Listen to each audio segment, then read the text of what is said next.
Bismillahirrahmanirrahim. Bismillahirrahmanirrahim. Assalamualaikum warahmatullahi wabarakatuh. Innal hamdalillah nahmaduhu wa nasta'inuhu wa nastaghfiruh wa na'udzu billahi min shururi anfusina wa min sayyiati a'malina.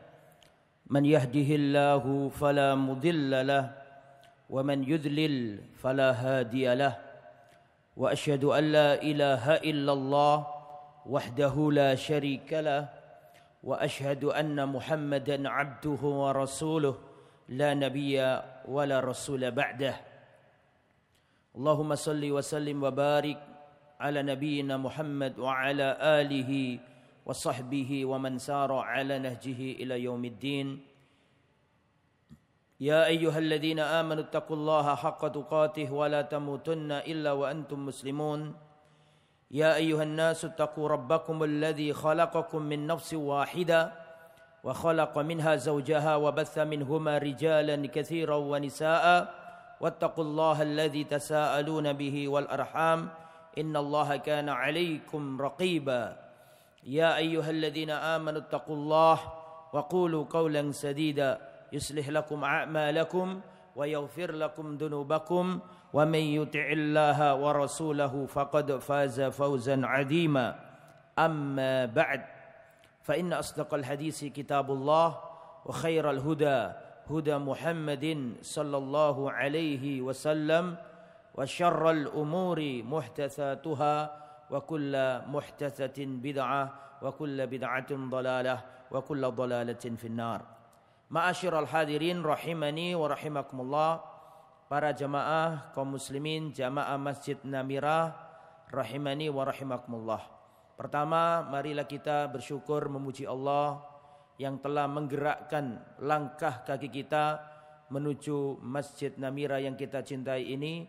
Mudah-mudahan rawuh panjenengan di tempat ini menggugurkan dosa-dosa kita semua. Amin ya rabbal alamin. Dan tak lupa kita bersolawat kepada Sayyiduna Muhammadin wa ala alihi wa sahbihi ajma'in. Tak lupa pula kita ucapkan jazakumullah khairan katsiran kepada seluruh pengurus Yayasan Masjid Namirah dan Takmir Masjid Namirah. Mudah-mudahan apa yang panjenengan upayakan, waktu, kesempatan, tenaga, pikiran, semoga itu semuanya dicatat oleh Allah sebagai pemberat timbangan amal kebaikan di akhirat kelak. Amin ya rabbal alamin. Para sahabatku, para teman-teman, para hadirin, kaum muslimin, kaum muslimat, warga Lamongan yang kami cintai. Kita lanjutkan kajian sirah as-sahabah. Sirah perjuangan para sahabat Nabi Muhammad sallallahu alaihi wasallam. Sahabat Nabi ini manusia-manusia yang dijamin masuk surga. Kalau kita ingin masuk surga, tirulah orang-orang yang dijamin masuk surga, yaitu para sahabat. Sering saya sampaikan dan terus saya ulang-ulang pada setiap pertemuan, surat At-Taubah ayat 100. Was-sabiqunal awwalun minal muhajirin wal ansar walladzina ittaba'uuhum bi ihsan radhiyallahu anhum wa radu'an. Dan orang-orang yang terdahulu, yang awal-awal masuk Islam dari kalangan muhajirin dan ansar, dan orang-orang yang mengikuti mereka dengan baik, radhiyallahu anhum, Allah ridha kepada mereka. Jadi menurut surat At-Taubah, manusia yang diridhoi itu ada 3 golongan. Golongan yang pertama, minal muhajirin, golongan muhajirin. Yaitu dulu para sahabat yang asli penduduk Mekah terlunta-lunta ikut hijrah bersama Nabi ke kota Madinah. Dan kita enggak masuk level muhajirin. Yang kedua, wal ansar, dan golongan ansar. Golongan ansar adalah golongan penduduk asli kota Madinah yang menyambut para muhajirin dari Mekah dan menyambut mereka, membantu mereka, memberikan harta mereka, memberikan pelayanan dan penghormatan terbaik bagi saudara-saudaranya yang terlunta-lunta dari negeri Mekah yang ditindas oleh kafir Quraisy. Ya, kita pun enggak bisa masuk golongan itu. Muhajirin enggak bisa. Ansor enggak bisa. Tapi Allah kasih kita yang nomor 3, masih ada jatah nomor 3. Walladzina taba'uhum, dan orang-orang yang mengikuti mereka, mengikuti sahabat. Dan insya Allah kita masuk yang nomor 3 ini. Radhiyallahu anhum, Allah meridhai mereka semua. Maka kita harus mengikuti para sahabat. Kita enggak mungkin mengikuti kalau kita enggak kenal. Kita enggak akan bisa mencintai sahabat kalau enggak kenal. Karena tahapan cinta yang pertama adalah mengenal. Engkau tidak akan jatuh cinta kalau enggak mengenal. Maka melalui majelis ini, Masjid Namira mengadakan kajian Sirah Nabawi ini untuk mendekatkan hati-hati kaum muslimin kepada manusia-manusia terbaik yang pernah Allah bangkitkan di muka bumi ini. Sebagaimana yang Allah firmankan dalam surat Ali Imran, kuntum khaira ummatin ukhrijat linnas. Kalian adalah umat terbaik yang pernah Allah keluarkan di muka bumi ini. Maka kalau ingin jadi orang baik, ingin jadi orang yang diridhai, ayo kita meniru para sahabat. Rasulullah SAW bersabda, khairun nasi qarni. Sebaik-baik manusia adalah yang satu generasi sama aku, yaitu para sahabat Muhammad SAW. Rasulullah SAW pernah bersabda, iftaraqatil yahudu ala 71 millah. Orang-orang Yahudi terpecah belah menjadi 71 golongan. Waftaraqatin nasara ala 72 millah. Dan orang-orang Nasrani terpecah menjadi 72 golongan. Kemudian Nabi mengatakan, wasataftariqu ummati ala 73 millah, dan umatku akan terpecah menjadi 73 golongan. Kulluhum finnar, semuanya masuk neraka.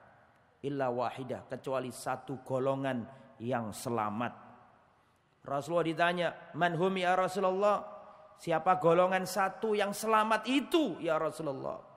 Rasulullah menjawab, ma ana alaihi wa ashabi. Rasulullah enggak nyebutkan merek. Merek ini, merek itu, enggak. Rasulullah nyebutkan sifatnya. Yaitu orang-orang yang berpegang teguh dengan jalanku dan jalan para sahabatku. Itulah kelompok yang dijanjikan keselamatan oleh Allah.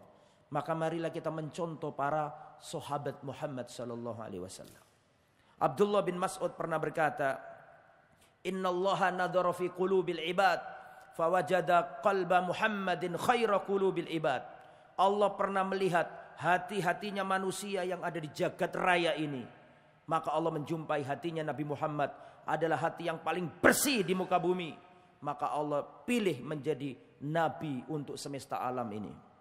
Thumma nadharallahu ila qulubil ibad ba'da qalbi Muhammadin sallallahu alaihi wasallam. Kemudian Allah melihat hatinya manusia di jagat raya ini sesudah hatinya Muhammad sallallahu alaihi wasallam. Fa wajada quluba ashabi Rasulillah khaira qulubil ibad. Maka Allah menjumpai hati-hatinya para sahabat adalah hati yang paling bersih di muka bumi. Maka Allah pilih mereka menjadi sahabat Nabi, berjuang bersama Nabi. Abdullah bin Mas'ud juga mengatakan, man kana minkum mustanna falyastanna biman qad mata. Kalau kalian ingin mencari suri toladan, carilah suri toladan itu dari orang-orang yang sudah meninggal dunia. Kalau mengidolakan orang, jangan orang yang masih hidup. Fa innal hayya la tu'manu alaihil fitnah. Karena orang yang masih hidup belum aman dari fitnah dunia. Sekarang Masya Allah belum tentu nanti akhir kehidupannya tetap Masya Allah. Belum tentu. Maka kata Abdullah bin Mas'ud di depan para tabi'in. Banyak para sahabat yang sudah wafat. Abdullah bin Mas'ud menasihati para juniornya. Para tabi'in. Abdullah bin Mas'ud mengatakan kalau kalian ingin mencari suri toladan. Carilah suri toladan dari orang-orang yang sudah dikubur. Fa innal hayya la tu'manu alaihil fitnah. Karena orang yang masih hidup belum aman dari fitnah dunia. Siapakah orang yang dikubur itu? Maksudnya Abdullah bin Mas'ud. Ulaika ashabu Muhammad. Mereka adalah sahabat-sahabatnya Muhammad sallallahu alaihi wasallam. Kanu abarra hadhil umma quluban. Mereka adalah manusia yang paling bersih hatinya. Wa a'maqaha ilman, yang paling dalam ilmunya. Wa aqallaha takallufan, paling sedikit neko-nekonya. Qaumun ikhtarahumullah li suhbati nabihi. Kaum yang dipilih Allah untuk menemani nabinya. Fa'rifu lahum fadlahum, ketahuilah oleh kalian keutamaan-keutamaan para sahabat Nabi. Wa tamassaku bi akhlaqihim wa hadihim, dan pegang teguhlah akhlak dan perilaku para sahabat Nabi. Fa innahum kanu 'alal hadiyil mustaqim, karena mereka adalah manusia-manusia yang berada di jalan yang lurus. Makanya kita harus semangat meneladani para sahabat. Rasulullah pernah bersabda, "Faman ya'ish minkum ba'di fasayara ikhtilafan katsira." Barang siapa hidup setelah aku mati nanti. Ini wasiat Nabi. Di antara wasiat perpisahan Nabi. Nabi mengatakan, "Faman ya'ish minkum ba'di fasayara ikhtilafan katsira." Barang siapa yang hidup setelah aku mati nanti, fasayara ikhtilafan katsira, dia akan melihat perpecahan yang sangat banyak. Semua golongan-golongan banyak. Sudah dikabarkan Rasulullah bahwa nanti umat Islam akan terpecah belah. Faman ya'ish minkum ba'di fasayara ikhtilafan katsira. Barang siapa hidup sesudah aku mati nanti akan melihat perpecahan yang sangat banyak. Perpecahan ini sudah dikabarkan oleh Nabi. Tetapi banyak orang yang berdalil dengan hadis ini terus mengatakan, ya sudahlah, memang kita ini kan sudah berbeda-beda, sudah apa-apa. Padahal di lanjutan hadis itu Rasulullah ngasih obatnya.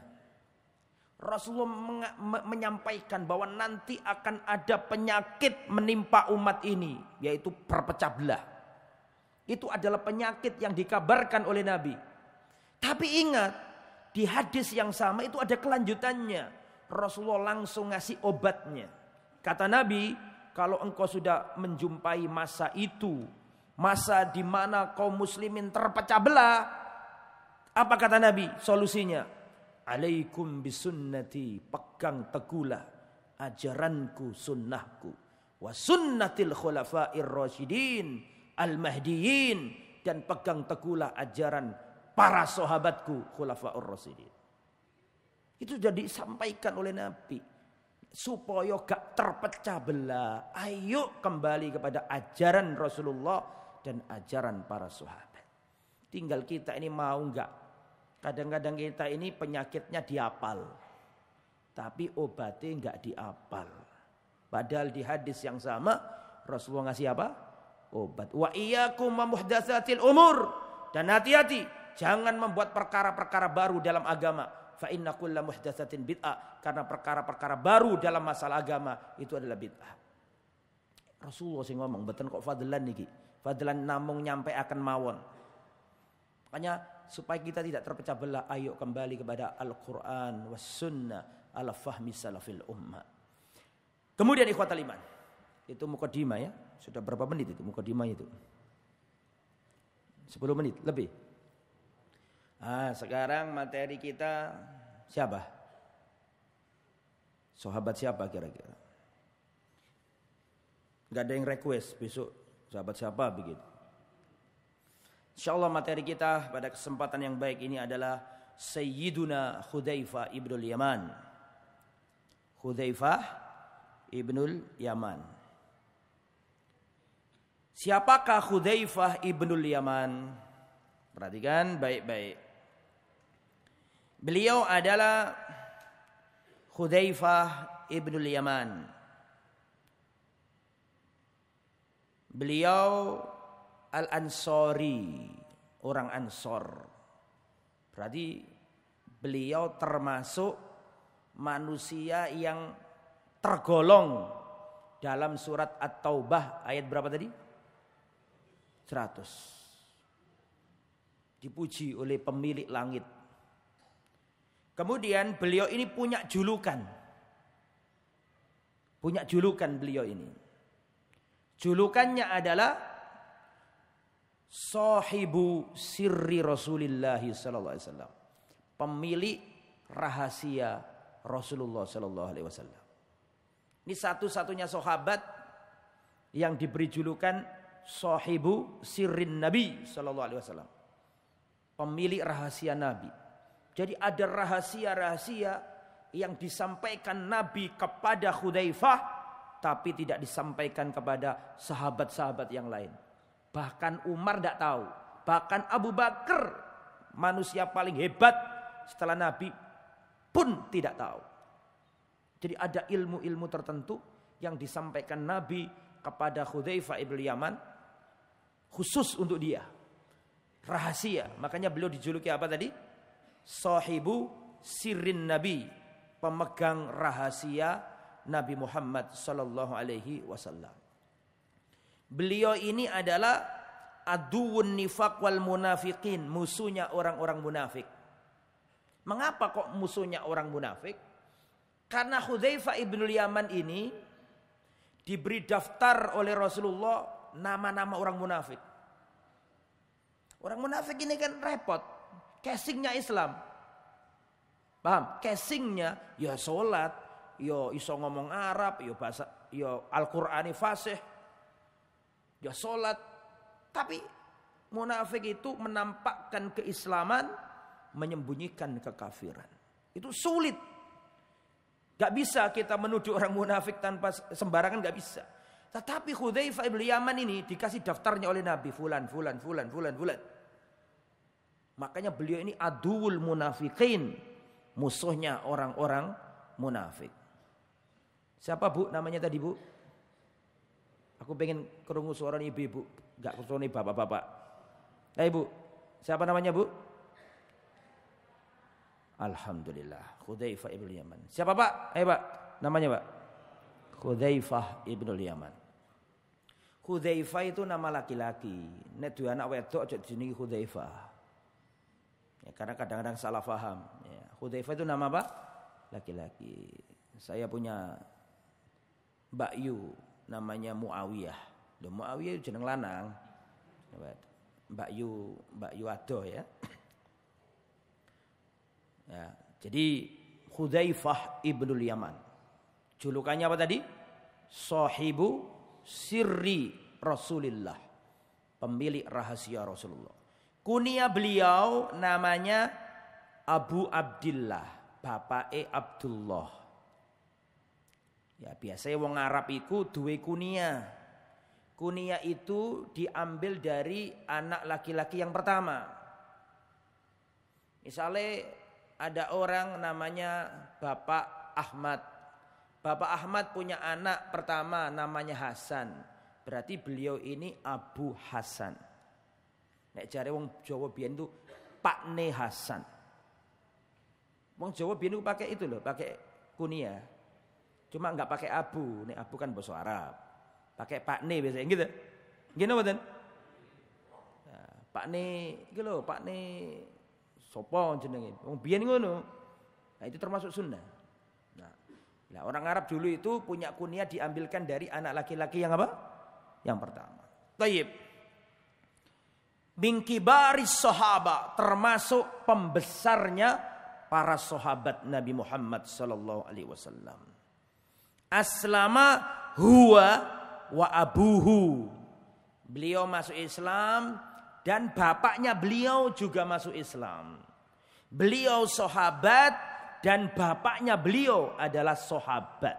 Jadi Hudzaifah ibnul Yaman itu bapaknya adalah, siapa bapaknya Hudzaifah ibnul Yaman? Ya Yaman. Ojo dipikir ta. Hudzaifah ibnul Yaman. Ibnu itu artinya apa sih? Anak, bin. Ya, Hudzaifah bin Yaman. Lah Yaman ini sahabat Nabi, bapaknya. Bapaknya beliau ini gugur dalam perang Uhud. Hudzaifah bin Al-Yaman. Al-Yaman ini bapaknya beliau, sahabat Nabi juga, gugur dalam perang Uhud. Dan perang Uhud itu sudah pernah saya ceritakan di tempat ini kira-kira 3 tahun yang lalu mungkin. Atau 2 tahun saya lupa. Dalam perang Uhud itu kaum muslimin kan kalah perang, betul ya?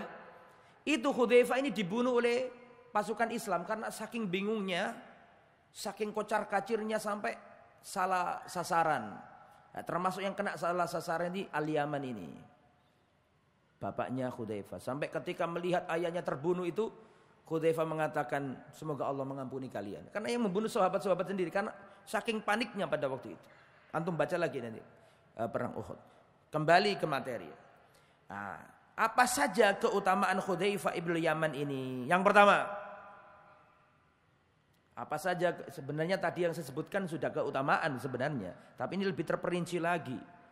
Apa saja keutamaan sahabat Nabi Hudzaifah ibnu Yaman? Yang pertama, annahu sahibu sirri Rasulillah sallallahu alaihi wasallam. Beliau adalah pemegang rahasia Rasulullah sallallahu alaihi wasallam. Seperti yang saya katakan tadi, beliau itu diberi daftar nama-nama orang munafik. Dan dulu sudah saya ingatkan di tempat ini, Umar bin Khattab itu tahu kalau Hudzaifah ibnu Yaman itu pemegang rahasia Nabi. Makanya Umar itu takut dirinya termasuk orang yang ada di daftar itu. Padahal Umar bin Khattab ini dikatakan oleh Nabi, Umar fil jannah, Umar penghuni surga. Tapi Umar ini enggak pede. Padahal Umar ini seandainya ketemu setan dalam suatu jalan, bukan Umarnya yang lari, setannya yang lari. Saking kuatnya imannya Umar. Tetapi Umar itu gelisah. Jangan-jangan aku ini munafik. Maka Umar ini selalu datang ke Hudzaifah, tolong kabarkan kepadaku supaya hatiku itu tenang. Apakah aku itu orang munafik seperti yang disampaikan Nabi kepadamu? Ya Hudzaifah kan enggak mau menyampaikan rahasia Nabi, paham enggak? Enggak mau. Terus dibuntuti. Hudzaifah piye? Aku iki masuk wong munafik enggak? Saking wedine iki. Lah saking seringnya didesek, Hudzaifah suwe-suwe sumpah kan. Akhirnya Hudzaifah ngomong, "Lah, wis ojo ngomong meneh. Awakmu enggak masuk." Paham maksudnya ya? La wala uzaki 'alallahi ba'dak. Setelah ini aku enggak mau lagi ngomong kepada siapapun. Tapi karena engkau desek ya sudah, kamu enggak masuk. Tapi diam, jangan dilanjutkan. Makanya Hudzaifah ibnu Yaman itu kalau ketika Umar bin Khattab jadi khalifah, kalau ada jenazah orang mau disolati, enggak mau ngimami dulu Umar ini. Enggak mau nyolati jenazah. Lihat Hudzaifah dulu. Kalau Hudzaifah ikut nyolati, oh ini bukan orang munafik. Buktinya Hudzaifah mau nyolati, maka Umar mau nyolati. Tapi kalau ada jenazah kok Hudzaifah didelok-delok ngene kok nandi Hudzaifah iki. Gak ketok wonge. Umar gak gelem nyolati. Karena dulu ada gembongnya orang munafik. Dedengkotnya orang munafik namanya Abdullah bin Ubay bin Salul. Masih ingat enggak?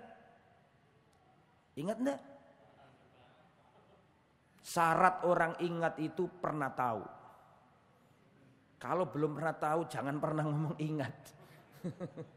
Syarat orang lupa itu pernah tahu, betul enggak? Jadi ketuanya orang munafik itu namanya Abdullah bin Ubay bin Salul. Punya anak soleh, sahabat luar biasa. Jadi pernah Abdullah bin Ubay bin Salul ini memprovokasi orang-orang Ansor untuk benci sama Muhajirin. Bahkan pernah ngomong omongan kotor. Seandainya nanti kita pulang di kota Madinah, aku akan usir Muhammad. Kedengaran siapa? Anaknya. Anaknya juga namanya Abdullah. Maka anaknya ada di gerbang kota Madinah. Ketika ayahnya sampai di gerbang Madinah, dihalang-halangi sama anaknya. Wallahi demi Allah, kau tidak akan saya biarkan masuk ke kota Madinah sampai Rasulullah yang mengizinkan engkau masuk ke kota Madinah. Itu bapak kandung loh itu. Sampai akhirnya Rasulullah datang. Ya Rasulullah, dia mengatakan bahwa kalau sampai tiba di kota Madinah, dia akan mengusir orang yang lemah. Maksudnya dia kuat dan mengusir orang yang lemah, yaitu Rasulullah. Dan saya katakan kepadamu, Rasulullah orang yang kuat dan kamu adalah orang lemah. Setelah itu Rasulullah, sudah biarkan bapakmu masuk. Nah suatu saat Abdullah bin Ubay ini, dan dulu saya ceritakan pengkhianatan dia dalam perang apa? Uhud. Perang Uhud itu jumlahnya kaum muslimin aslinya 1.300 balik di bawah pimpinan Abdullah bin Ubay bin Salul ini. Jadi yang aslinya 1000 jadi berapa? 700. 700 itu pun dikurangi 50 suruh jaga di atas bukit. Betul? Tinggal berapa? Ya, matematikamu harus cepat loh ya. Nah, itu orang-orang kafir jumlahnya 3000. Nah, itu diantara pengkhianatnya Abdullah bin Ubay bin Salul ini. Luar biasa kejahatannya. Sering melukai Nabi termasuk menuduh Siti Aisyah apa? Berzina. Wes banyak kejahatannya dia. Lah dia mati Abdullah bin Ubay bin Salul ini. Anaknya datang ke Nabi, ya Rasulullah, tolong doakan bapakku. Solati jenazahnya bapakku ya Rasulullah. Yang namanya anak ya. Berharap bapak niki si Islam ngono lho. Mbok munafik atine wong kan gak ero. Ati kan gak bisa didelok. Sing penting dohire di Islam kan gitu kan. Tolong ya Rasulullah solati bapakku. Lah Rasulullah itu sangat menghormati anaknya ini. Siapa namanya? Abdullah tadi itu. Disolati sama Nabi. Sebelum disolati Umar gak tega. Bukan gak tega, Umar gak seneng Rasulullah nyolati. Sampai dalam hal itu Umar pengen narik-narik apa namanya? Bajunya Nabi. Jangan solati ya Rasulullah. Tapi Rasulullah tetap nyolati karena menghormati anaknya. Terus turun ayat dari langit. Jangan engkau berdiri di atas kuburannya orang munafik. Ini ayat membenarkan siapa? Umar bin Khattab radhiyallahu anhu. Itu menunjukkan bagaimana bencinya Umar dengan kemunafikan. Makanya dia itu gelisah. Ojo-ojo aku munafik ini. Akhirnya dia takon terus kepada siapa tadi? Hudzaifah bin Yaman. Dan Hudzaifah mengatakan kamu bukan orang munafik. Dan kemarin saya ceritakan bagaimana Umar bin Khattab di saat akhir-akhir hayatnya dipangku oleh anaknya, putranya. Ketika ditusuk oleh Abu Lu'lu' al-Majusi, orang Persia itu, orang Majusi yang membunuh Sayyidina Umar bin Khattab. Masih ingat kan kisahnya? Itu di saat bersimbah darah dipangku sama anaknya, Abdullah bin Umar. Terus Umar bin Khattab mengatakan, wahai anakku, tolong letakkan pipiku, kepalaku di atas tanah. Wahai ayahanda, tidakkah pahaku ini lebih enak daripada tanah, lebih empuk untukmu? Segera wahai Abdullah, sebelum terlambat. Akhirnya kepalanya Umar ditaruh di atas tanah nih. Apa yang dikatakan Umar? Wailun li Umar, celaka bagi Umar seandainya Allah tidak mengampuninya. Itu padahal Umar gak pede, Pak. Lah kadang-kadang kita ini, ya Allah, amalannya pas-pasan, tapi pewede. Kayak wis disiapno Allah tempat di surga. Makanya kita harus tawadhu. Li Umar bin Khattab tuh tetap gak pede untuk masuk surga itu. Kembali ke materi Hudzaifah ibn Yaman. Nomor 2. Wa min manaqibihi anna an-nabiyya sallallahu alaihi wasallam da'a lahu wa li ummihi bil maghfirah. Termasuk keutamaan Hudzaifah ibn Yaman adalah Rasulullah sallallahu alaihi wasallam mendoakannya dan mendoakan ibunya. Jadi dia sahabat, bapaknya juga sahabat, ibunya juga sahabat. Dan Rasulullah pernah mendoakan khusus Hudzaifah ibn Yaman dengan ibundanya. Bagaimana ceritanya begini? Yaqulu Hudzaifah ibn Yaman, sa'alatni ummi mundu mata ahduka bin nabi. Pernah ibuku, kata Hudzaifah nih ya, pernah ibuku berkata kepadaku, wahai anakku Hudzaifah, sejak kapan kamu bersama Rasulullah sallallahu alaihi wasallam? Maka aku menjawab, sejak begini. Sejak tahun ini disebutkan begitu. Fanalat minni wasabbatni. Ketika aku jelaskan kepada ibuku, aku mengikuti Rasulullah sejak sekian. Maka ibuku mencela aku dan memarahi aku. Karena aku dianggap terlambat oleh ibuku. Artinya kenapa kok baru itu? Kok gak dari dulu-dulu gitu. Saking cintanya ibunya ini kepada siapa? Rasulullah. Sampai anaknya dianggap terlambat ikut Nabi. Faqalat hada'ini atin Nabi sallallahu alaihi wasallam, wahai ibunda, ya sudah. Kalau begitu aku akan datang ke Rasulullah. Aku akan salat maghrib bersama Rasulullah. Kemudian aku minta kepada Rasulullah agar beliau memohonkan ampunan untukku dan untukmu wahai ibuku. Karena Ini menunjukkan bagaimana taatnya Hudzaifah ibn Yaman dengan siapa? Ibundanya. Enggak pengen ibundanya gelisah. Ya ibundanya ini menganggap Hudzaifah ini telat gitu loh. Padahal Hudzaifah loh ini. Hudzaifah ibn Yaman. Orang hebat, pilihan, sering ditunjuk Nabi dalam hal-hal penting. Tetapi kata ibunya, kamu terlambat wahai anakku.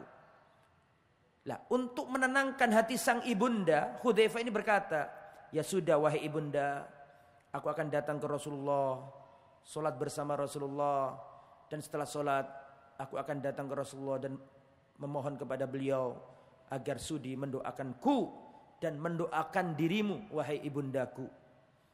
Fa'ataitun nabiyya fasallaitu ma'ahul maghrib. Maka aku datang menemui Rasulullah dan aku sholat maghrib bersama Rasulullah.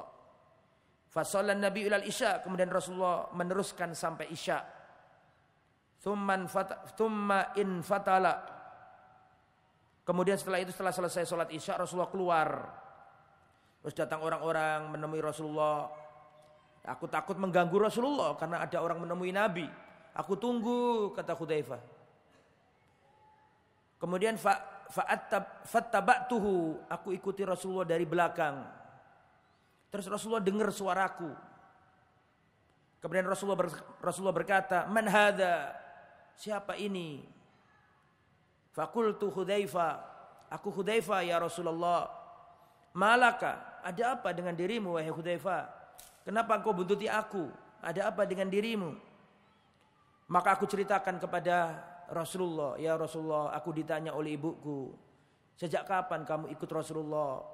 Aku jawab, aku ikut Rasulullah sejak sekian. Tapi ibuku mencela aku, memarahi aku dan menganggap aku terlambat untuk mengikutimu ya Rasulullah. Maka aku berjanji kepadanya untuk menemuimu agar engkau mau mendoakan kepada Allah agar aku diampuni oleh Allah dan agar ibundaku juga diampuni oleh Allah. Maka Rasulullah SAW berdoa, Allahumma gfir li Hudzaifah ibn Yaman wa ummihi. Ya Allah, ampunilah Hudzaifah ibn Yaman dan ibundanya. Rasulullah itu kalau berdoa mustajab dan pasti dikabulkan oleh Allah Subhanahu wa taala. Dalam hal ini Hudzaifah mengumpulkan dua kebaikan. Pertama, beliau taat kepada Rasulullah, dan yang kedua beliau taat kepada ibunda. Bapak-bapak perhatikan saya. Tidak ada amalan di dunia ini yang melebihi bakti kepada seorang ibu setelah tauhid. Saya ulangi lagi. Di dunia ini setelah tauhid tidak ada amalan yang bisa mengalahkan berbakti kepada seorang ibu. Dan dulu para salaf, para sahabat ngajari kita bagaimana pentingnya berbakti kepada seorang ibu. Bagaimana Abu Hurairah berbakti kepada seorang ibu. Maka saya wasiatkan untuk diri saya dan jamaah sekalian. Jangan pernah kita durhaka kepada ibu bapak kita. Al-walid awsatu abwabil jannah. Orang tua adalah pintunya surga yang paling tengah. Bergembiralah engkau wahai anak-anak. Dan semua yang hadir di sini adalah anak, tidak ada yang tidak anak. Bergembiralah engkau wahai anak jika sekarang ibumu masih hidup. Wallahi demi Allah, perbaikilah hubunganmu dengan ibumu sebelum terlambat. Jika engkau merasa detik ini ada hubungan yang tidak baik dengan ibumu, datangilah setelah pulang dari Namiro. Jangan besok, setelah pulang dari Namiro. Temui ibumu, minta maaf kepadanya.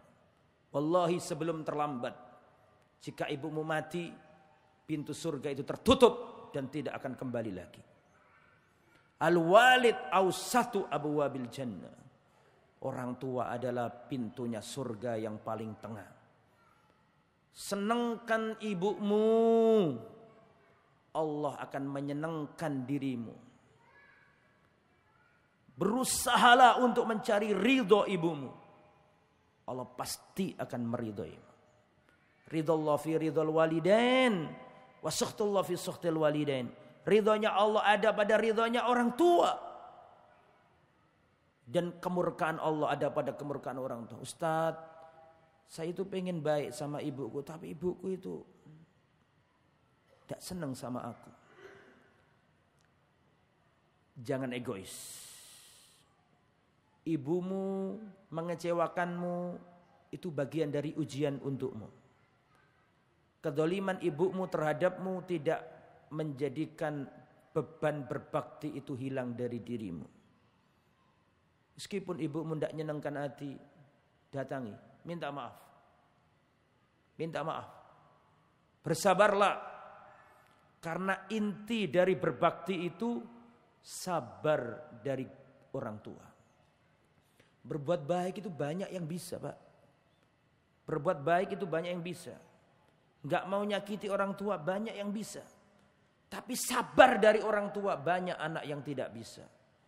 Maka yang hadir di sini kalau diuji oleh Allah ada hubungan yang negatif dengan ibunya, segera perbaiki. Wallahi demi Allah, kau tidak akan selamat kalau engkau membuat ibumu tidak ridho kepadamu. Minta maaf kepada ibu. Ya. Ini babani muajjalani uqubatuhuma fid dunya. Ada dua dosa yang Allah segerakan azabnya di dunia. Yang pertama zalim, yang kedua durhaka kepada orang tua. Maka wahai hamba-hamba Allah, perbaikilah hubunganmu dengan ibumu agar Allah memperbaiki seluruh urusan-urusan.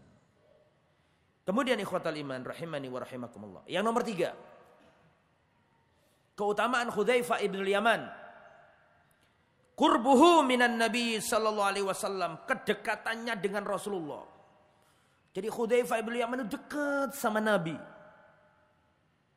Dalam banyak hal sering mendatangi Rasulullah sallallahu alaihi wasallam. Dan Hudzaifah ibn Yaman ini berbeda dengan sahabat-sahabat yang lain. Kalau sahabat-sahabat yang lain datang ke Nabi bertanya yang baik-baik, Hudzaifah ini aneh. Bertanyanya yang jelek-jelek. Tentang hal yang jelek-jelek. Kana an-nasu yas'aluna Rasulullah anil khair. Orang-orang datang ke Nabi tanya yang baik-baik. Ya Rasulullah, tunjukkan amalan yang kalau aku lakukan aku masuk surga. Ya Rasulullah, amalan apa yang paling dicintai Allah? Ya Rasulullah, semua tanya yang baik-baik. As'aluhu anisyarr. Tetapi dulu aku datang ke Nabi tanya yang jelek-jelek. Tanya yang, jadi inilah uniknya siapa? Hudzaifah ibn Yaman. Kalau orang-orang lain tanya yang, ya Allah, ya Rasulullah, bagaimana agar aku masuk surga? Ya Rasulullah, amalan apa yang kalau dilakukan berlipat ganda? Yang baik-baik lah pokoknya. Hudzaifah ini tanya yang angker-angker.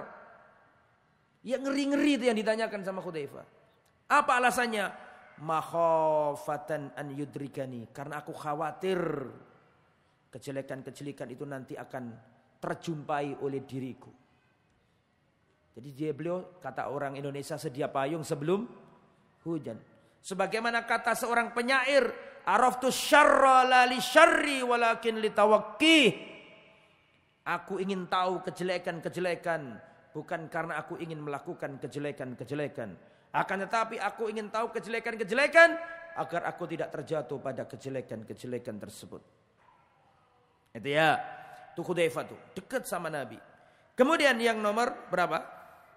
4. Wa min manaqibihi hirsuhu 'alal amri bil ma'ruf wan nahyi 'anil munkar. Dan termasuk keutamaan Hudzaifah adalah beliau ini orangnya semangat dalam beramar ma'ruf nahi munkar. Pernah Hudzaifah lihat orang bawa jimat di tangannya. Hudzaifah pernah melihat seorang laki-laki bawa jimat di tangannya, langsung dicabut sama Hudzaifah, dibuang sama Hudzaifah. Hudzaifah ini semangat dalam amar ma'ruf nahi munkar. Kemudian ikhwatal iman, dakhala Hudzaifah al-masjid fa idza rajul yusalli fa ja'ala la yutimmu ar-ruku' wala sujud Hudzaifah pernah masuk masjid. Terus Hudzaifah ini melihat orang yang sholatnya nggak sempurna rukuknya, nggak sempurna sujudnya. Sujudnya seperti ayam mematok jagung. Atau sujudnya seperti ayam matok biji-bijian. Atau lihat nih, kalau ada ayam nih matok biji-bijian kan begini. Tidak ada ayam begini. Matok jagung misalnya begini. Tidak ada. Mesti langsung artinya sujudnya apa? Cepat. Gak tumaknina. Dilihat sama Hudzaifah nih. Bocah iki salatnya gak kena. Padha mbek dilungkas biasa ya. Terawih 23 rakaat 7 menit. Salat 23 monggo. Khilaf antara ulama. Kita gak bakas khilaf. Sing 11 monggo, sing 23 monggo. Nek aku ditakoni aku 11. Tapi sing 23 itu khilaf para ulama. Pendapat mazhab kuat itu. Kita berlapang dada. Cuman nek 23 terus 7 menit iku lho. Gak iso mbayangno aku. Ku nek salat nggawa helm, kuwatir ndase. Ya. Gak ini penting, ini pelajaran ya. Seorang laki-laki datang salat, cepet salatnya. Terus datang ke Nabi, "Assalamualaikum ya Rasulullah." "Waalaikumsalam warahmatullah." "Shalli fa innaka lam tusalli." Salatlah lagi, kamu belum salat. Akhirnya orang ini salat lagi. Gak ngerti salah, salatnya cepet meneh. Datang ke Nabi. Kata Nabi, "Shalli fa in irji fa shalli fa innaka lam tusalli." Kembalilah, salatlah kamu tadi belum salat. Salat lagi. Sampai 3 kali, "Irji fa shalli fa innaka lam tusalli." Kembalilah, salatlah kamu tadi belum salat. Akhirnya orang ini ngomong, "Ya Rasulullah, salahku iki apa? Kok dari tadi suruh ngulang." Kata Nabi, kalau kamu salat itu kalau berdiri harus tumaknina, kalau rukuk harus tumaknina, kalau iktidal harus tumaknina, kalau sujud harus tumaknina. Jadi tumaknina itu rukunnya sholat. Hilang rukuknya, hilang tumakninanya, hilang sholatnya. Nah, makanya susu sholat itu. Adapun masalah khilafiyah, ono sing 11, ono sing 23. Itu khilaf bala ulama, termasuk khilaf yang muktabar, harus berlapang dada, tidak ada masalah. Di Madinah lebih dari 11. Di Mekah lebih dari 11. Tidak ada masalah. Sing penting tumaknina. Ya. Itu khilaf para ulama. Ya. Tapi sing penting tumakninanya itu loh. Jangan sampai salah. Nah, kembali ke materi. Ketika orang itu selesai sholat cepat tadi itu dilihat sama Hudzaifah. Setelah itu ditanya sama Hudzaifah, "Mundu kam hadhi sholatuka?" Sejak kapan kamu sholat model seperti ini? Sholatmu cepet gini loh, sejak kapan? Itu menunjukkan Hudzaifah itu punya power gitu loh. Disegani. Nah nek gak disegani kan gak mungkin takon-takon wong awakmu salat kan gak mungkin tuh. Itu menunjukkan Hudzaifah itu disegani di kalangan para tabi'in gitu loh. Dijawab, kan ditanya tadi, "Sejak kapan model salatmu seperti ini? Sejak kapan?" Kata orang itu, "Mundu arba'ina sana." Semenjak 40 tahun. Waduh. 40 tahun. Salatnya cepet ngono. Apa kata Hudzaifah? "Ma shallaita mundu arba'ina sana." Kau belum salat selama 40 tahun. Seandainya engkau mati dan salatmu seperti ini, waduh ini bahaya. Nah makanya ini penting pelajaran. Pak, Ibu, Mas, Mbak, perhatikan saya. Belajarlah menata hidup dengan menata sholat. Perhatikan ucapan saya. Perbaikilah hidupmu dengan memperbaiki sholatmu. Ustaz, bagaimana ini Ustaz? Suami saya kecantol orang lain Ustaz. Wes pokoknya takoni macam-macam wong saiki. Gimana ini Ustaz? Saya begini. Wes ruwet lah donya iki. Perhatikan saya. Perbaiki hubunganmu dengan Allah. Allah akan memperbaiki hubunganmu dengan semuanya. Masalahnya itu kita. Makanya fasta'inu bis-sabri wasta'inu bis-sabri was-shalah. Kalau kita punya masalah, dikasih solusi sama Allah. Ya, wasta'inu bis-sabri was-shalah. Minta tolonglah kepada Allah dengan sabar dan salat. Jangan terlalu sibuk mencari solusi. Minta sama Allah, biarkan Allah yang membereskan urusan kita. Semua masalah hidup itu dari diri kita ya jamaah. Maka kalau kita punya masalah sama istri, masalah sama anak, masalah sama pekerjaan, mulailah perbaiki sholatmu agar Allah memperbaiki urusanmu. Makanya ruwet-ruwet, nyawang rumah tangga ruwet, nyawang pekerjaan ruwet, anak balelo. Api ono sholatmu sing khusyuk njaluk nang Allah agar urusanmu dibereskan sama Allah. Tak usah kau sibuk-sibuk jelasno nang bojomu, percuma. Sing gari bojomu iku mangkel pole dosamu. Gak usah terlalu banyak menjelaskan. Semua itu dari diri kita. Perbaiki hubunganmu sama Allah, pasti beres. Kita ini sibuk membuat diri kita bersih. Iku gak ngono maksudku, ngene lho maksudku. Wis aja dijelasno percuma wedok gak paham. Salat wengi njaluk tulung nang Allah, engko lak bojomu lak lile-lile dhewe atine. Sapa sing dadekno bojone atimu lile? Allah. Soalnya awakmu wis hubunganmu nang Allah api, Allah perbaiki hubunganmu nang menungso. Ojo wedi selama awakmu bener, ojo wedi. Hubunganmu selama api nang Allah, beres urusan dunia itu. Umur dunya sahla. Urusan dunia itu ringan, Pak. Dunia gak salah wasi. Nek ana masalah wis bertumpuk-tumpuk, kok kayak gak ono solusi. Sama tak kasih tahu ya. Kalau malam itu semakin gelap, itu tanda sebentar lagi akan muncul fajar.